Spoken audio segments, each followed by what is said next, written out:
Let's see how things are going today.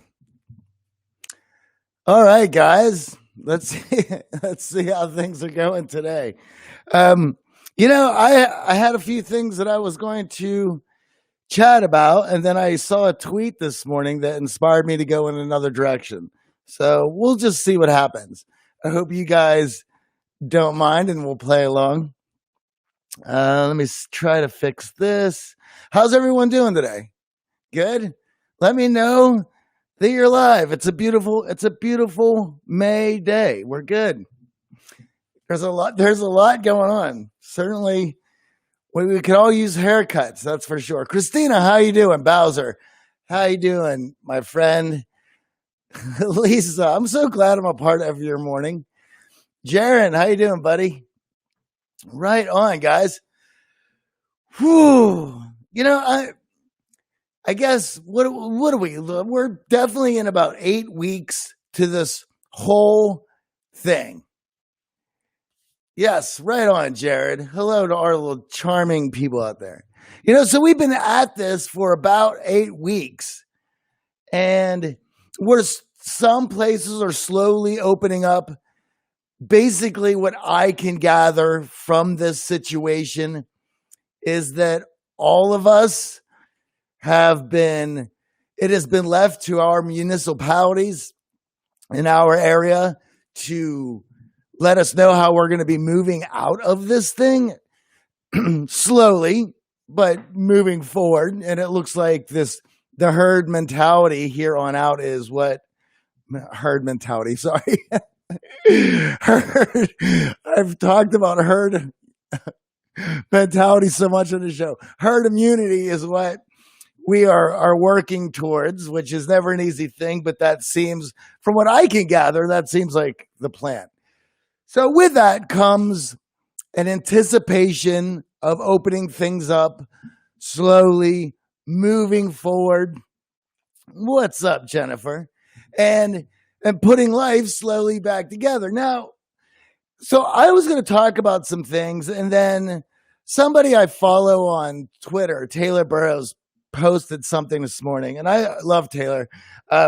She had posted a tweet about online dating and in this moment. Now, I wanted to talk about this because this inspired me, because I had a question about this from one of our clients, and he was complaining about the dating atmosphere, the online dating atmosphere in this moment.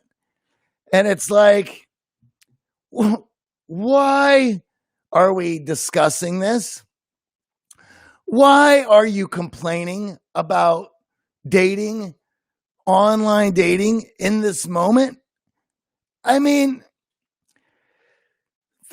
that is such a complicated topic, but not so complicated in the fact that everybody has so much going on in their own personal lives of work, health, finances, the state of their relationships, and or the state of their community.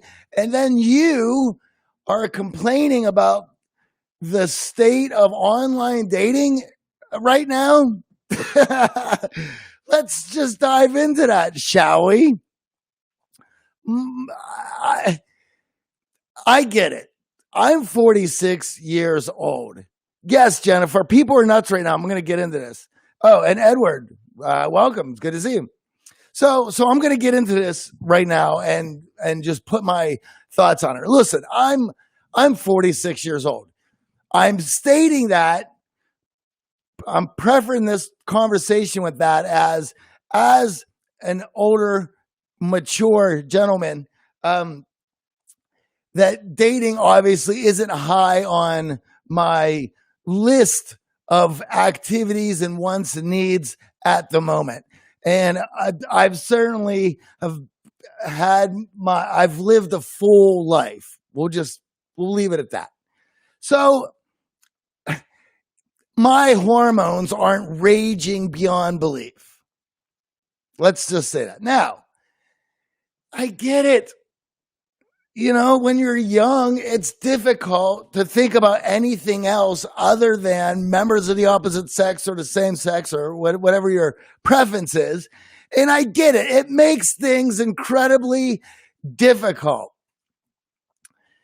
And to focus on what your primary needs should be in a moment like this. I get it. However, let's look at dating for what it is. And Jenna, this will certainly help you out. We have downtime where our societies will not be moving to their full effectiveness and regulatory manner for quite some time. Yes, we have some stores opening up with some curbside service. Yes, we're slowly putting in plans, tiered plans, and how we're going to get back to normal. But through all of this, people certainly have sustained some damage, slightly mentally, but like we have been locked up for a while. That was quite the roller coaster ride. You're probably shaking up a bit financially. You have to look at your community as a whole and how it is doing. And so once again, you're put in this position where you need to be taking care of number one first before you start messing up other people's lives. And I say that from a perspective of certainly when I was in my 20s, my nickname was Hurricane Johnny. And I say that lovingly because well, you can only imagine. When you get into a relationship and when you start to bring in other people in your life, and well, Lisa, there's a person on Instagram, Lisa knows Hurricane Johnny. Let's just say that. But you are now bringing not only your physical self, but you're bringing in your personality, your drama, your baggage. You're bringing in insecurities and fears into a relationship and then tying yourself to this other person that you've met in this point in time and moving forward. We have in this time the most unsettling picture of what the future looks like that only amps up insecurities. It only amps up fears. And now you want to attach yourself to other people and wreck their lives. And I get it. For some of you, you just want laid, and I understand. And obviously, that is a biological function in which needs to be taken care of in whatever manner you see fit. I'm just stating that perhaps dating right now might be a bad idea. Listen, you have an opportunity to learn about yourself, to fix some insecurities, to even find out where they lie and what are the actions and behaviors that they compel you to do that are unfitting for other people. And then by fixing them, by being conscious of them, by being honest about them, you can begin doing some work so that you're a better person on the other side of this, so that you will be more attractive, so you will be more stable, so you will be a better prospect.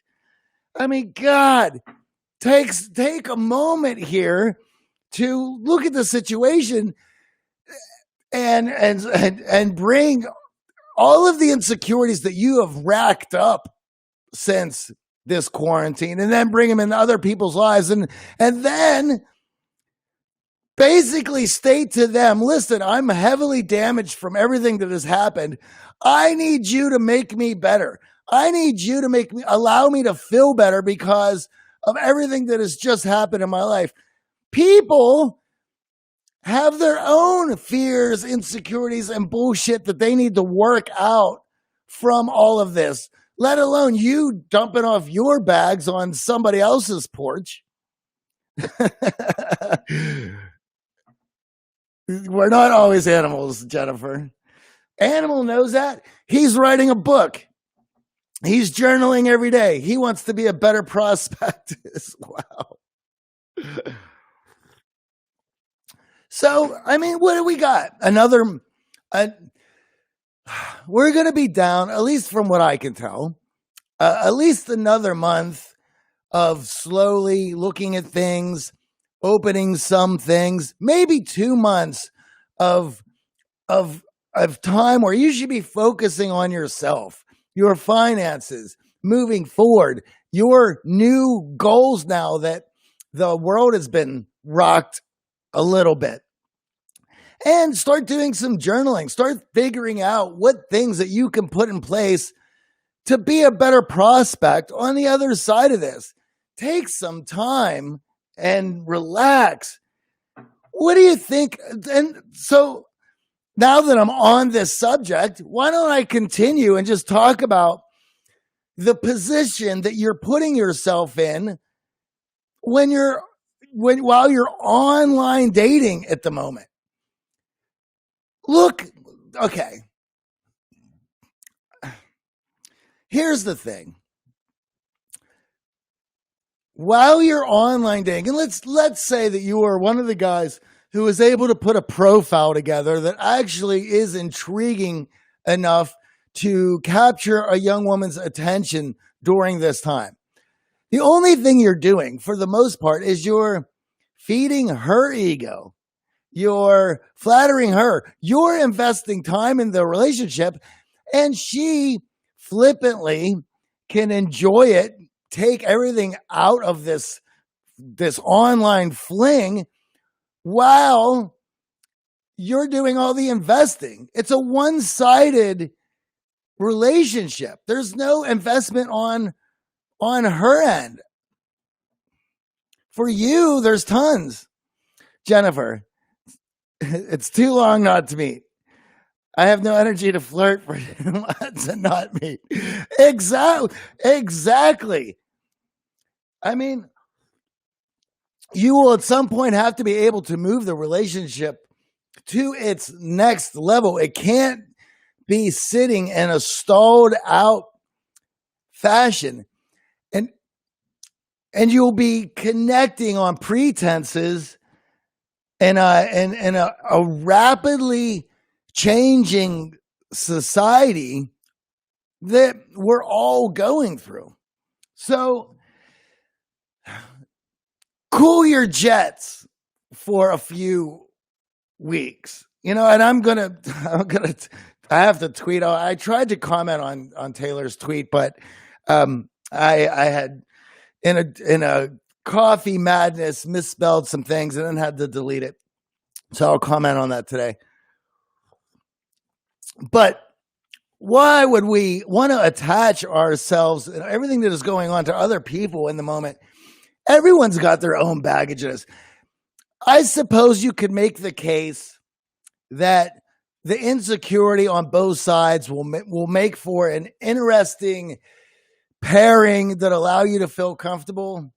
Yeah, I guess so. Listen, I'm not saying that it can't happen. I'm just saying that I think it would be foolhardy to put yourself and others in that situation in the moment. Take the opportunity to work on yourself. That's what I want to say about that. So, and Jenna, you were talking about dating after this. Yeah, it's going to be a little bit weird. Everyone's going to be a little uptight, and we're just going to have to deal with that in the moment. But that's why taking this time to work on yourself is such a great idea.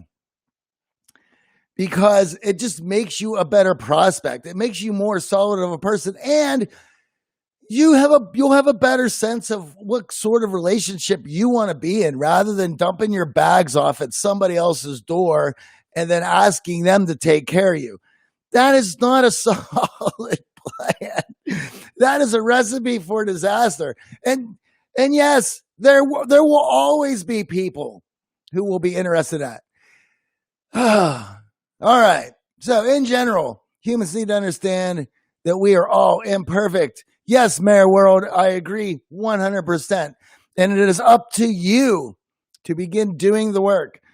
I saw that Tally was trying to pick up the pizza delivery guy. Well, yeah, I'm sure for a lot of us who've been cooped up by ourselves for the last few months are a little itchy, if you know what I mean. All right. So thank you for allowing me to rant on dating in this moment. You owe it to yourselves and other people to make yourselves the best as possible. So thank you guys. The other thing I wanted to talk about, if you have any questions or you want to go live today, throw yourself on the Instagram. Can someone help me with $10? Really need something to eat. Oh, there's a Cash App going on. And all right. So the other thing I wanted to talk about today is somebody had asked me about a life worth fighting for, and asked me what I meant by that. And this was the other day. And guys, if you've been watching this for a while, you can certainly understand the school of thought that I come through, which is more so of the existentialists. Whereas life is hard, it is a battle. We all become self-aware at one point and realize that there is a time card that is going to be punched, whether we know it. When is not important, is that we know that it will expire. And that as we get older, the time that we had spent gets more and more, we become more and more aware of it, so that as we move forward with the time that we have left, we become more caring to what that time goes to.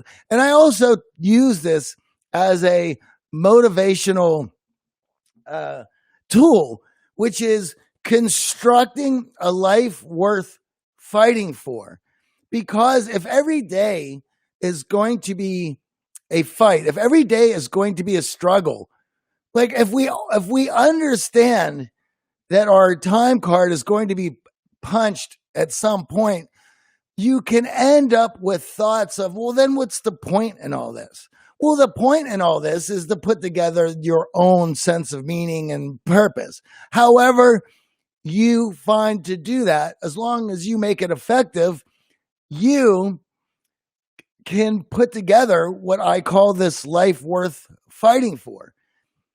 The thing about it is you're going to have to go into the world every day and deal with people, deal with drama, deal with loss. Look what we just went through for 2 months as a global society. This is the type of thing that I'm referring to. Whereas there's always going to be roadblocks. There's always going to be hurdles. There's always going to be things that you're going to wake up to that you're not going to want to have to deal with. Loss and trauma is coming for all of us. We're all going to lose people who are close to us. A lot of us have already lost people who are close to us. Look, and to say it again, look what we just went through. Like, that was terrifying. And yet we don't even understand the real economic repercussions that are going to come from all of that. And we're trying to brace ourselves for the best. Now, with the weight of all of that weighing down on us on a daily basis, life becomes more and more difficult as things roll on. This is why the idea of a life worth fighting for is something so motivated and so fun. Because if you put a life worth fighting for together, this aim, this this this story of what would excite you waking up on a daily basis, knowing that each day that you live through your core values, that you will be one step closer to that life worth fighting for. If that is your frame, if that is the mindset, well, then every day gets better than the last. And the life worth fighting for becomes this, it becomes a fun fight. It becomes the thing that you get excited about. Here's the thing: goals and aspirations, as logically as you build them for yourself, you also need an emotional pull to go along with that. Because the truth is, regardless of how logical we like to think that we are, our animal brain, yes, Jennifer, animal brain, our animal brain is triggered and runs emotionally before it runs logically. And this is why people have trouble quitting smoking. They understand it's bad for them, but there are emotional triggers that they have built up that compels them to light up when certain things happen. In order to quit, in order to be motivated, you don't need to be logically motivated. We all know logically we should be going to the gym. We all know logically we should be eating correctly. You need to tie yourself to goals that hold emotional triggers for yourself.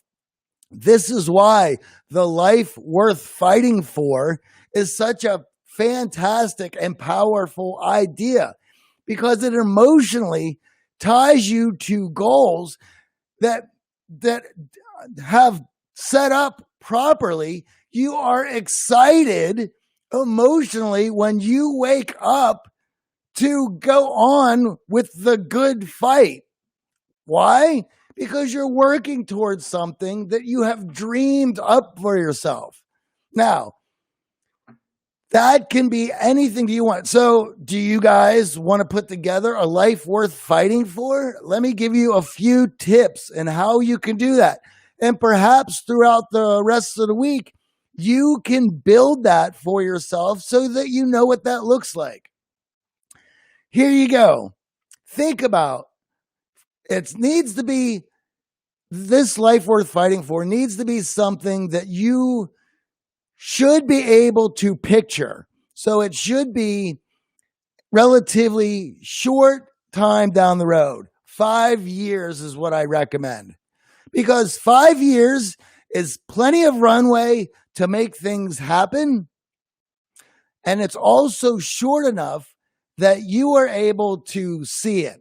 You can reach that. It's not a big deal. In fact, you get a couple years in and it's right there.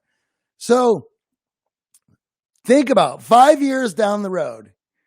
Now, think about what a life worth fighting for would look like, that you could have it in 5 years down the road. So if you're waking up every day and you are engaging in your core values, what would be a life worth fighting for look like? Think about it. What would you be doing on a daily basis that would allow you to smile, that allow you to feel good, that would allow you to maximize your enjoyment of every day?